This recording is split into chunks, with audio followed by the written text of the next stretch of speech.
पीले दांत वाली बहू। रंजना कभी ब्रश नहीं करती थी। उसे कितनी बार उसके माँ बाप ने डांटा, लेकिन उसका कोई असर उस पर होता ही नहीं था, जिस कारण से उसके दांत पीले पीले हो जाते हैं।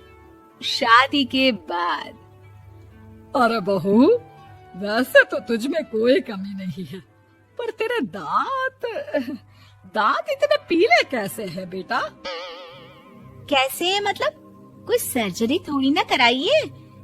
वो तो क्या नाम, मैं ब्रश नहीं करती थी तो पीले हो गए। अब क्या करूं? आप कहे तो लाल करवा लूं या फिर काले? यार ये क्या है, क्यों माँ से लड़ रही हो? लड़ रही हूँ? अरे मैं लड़ रही हूँ या ये बोल रही है कि दांत पीले हैं, पीले। अरे तपस्या थोड़ी ना की है इन्हें पीले करने के लिए। बकायदा ब्रश नहीं किया है 20 साल तक, तब जाकर। छी, कैसी बात कर रही हो? ये उस वक्त तो पीले नहीं थे जब हम लोग तुम्हें देखने आए थे। अरे तब साफ करवा लिया होगा डेंटिस्ट के पास जाकर। अब देखो कैसे पीले पीले लग रहे हैं। रंजना सास की तरफ गुस्से से देखती है। फिर शुरू हो गई पीले पीले पीले। अरे पीले तो तब भी थे जब मेरे हाथ का रसगुल्ला उड़ा उड़ा कर खा रही थी और बोल रही थी, लड़की नहीं गुणों का खजाना दे रहे भाई साहब आप। खैर, अब वो लोग करते भी तो क्या करते, पीले दांत वाली बहू पल्ले पड़ी थी तो झेलना तो था ही। एक दिन कीर्तन में रंजना गाना गा रही थी। अरे कमला बहन, माँ का द्वार है, यहाँ तो सब शुद्ध होकर आते हैं, फिर अपनी बहू को ब्रश भी नहीं करवाती तुम। दूर से पीले पीले दांत भक्ति में बाधा उत्पन्न कर रहा है। अरे कोई 2 साल के बच्चे थोड़ी ना लेकर आई हूँ मैं बहू बनाकर। अच्छी खासी लड़की है, अरे कैसे करवाऊं ब्रश? ये तो उसे खुद करना चाहिए ना। अब माँ बाप तो इसके जैसे तैसे निपटा दिए, ये नहीं सोचा कि सास कैसे संभालेगी। सास बहू को लेकर घर आ जाती है, लेकिन सोच लेती है कि अब इसे लेकर कहीं नहीं जाएगी।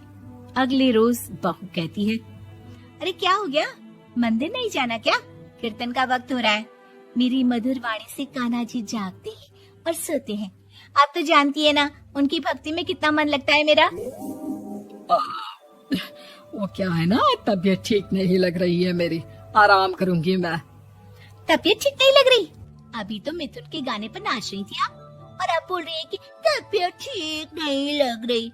अरे भक्ति में मन लगा लो सासू माँ, ऊपर जाना है, क्या मुंह दिखाओगी आप? हाँ? सास को बहू की बात पर गुस्सा आ जाता है। मैं क्या मुंह दिखाऊंगी, इसकी चिंता तो ना कर, समझी? अपने मुंह की चिंता कर, जो ये पीले पीले दांत लेकर हर जगह पहुंच जाती है। पता है लोग कितना मजाक बनाते हैं। ना जी ना, मैं नहीं जाना कहीं तेरे साथ। तो ये बात है। कोई ना, मत जाओ, मैं अपने कमरे में ही बैठकर भक्ति कर लूंगी। ऊपर वाला दांत थोड़ी ना देखता है, मन देखता है, भावना देखता है। और अरे बस बस, तू सब कुछ दिखा, बस ये सफेद चमकदार दांत ना दिखाना किसी को, है? जा यहाँ से। बहू को सास की बात का कोई फर्क नहीं पड़ता, वो तो जैसी थी वैसी ही रह जाती है। सुबह नहाकर किचन में खाना बनाना, फिर खाना खाना, कीर्तन भजन करना और सो जाना। एक दिन, माँ जी मैं सहेली के घर जा रही हूँ, शाम को लेट आऊंगी। हाँ, तो जाना, मैंने कौन सा तेरी आरती करनी है घर पर बैठकर। रंजना सहेली के घर जाती है, जहाँ वो पार्टी में जाने की तैयारी कर रही होती है। अरे शिखा, कहाँ जाने की तैयारी कर रही है? मैं गलत वक्त पर आ गई क्या? अरे नहीं यार, उल्टा सही वक्त पर आई है। मैंने ये साड़ी और ज्वेलरी निकाली है यार, शाम को इनके ऑफिस की एक पार्टी में जाना है। बताना कैसा लग रहा है ये सब?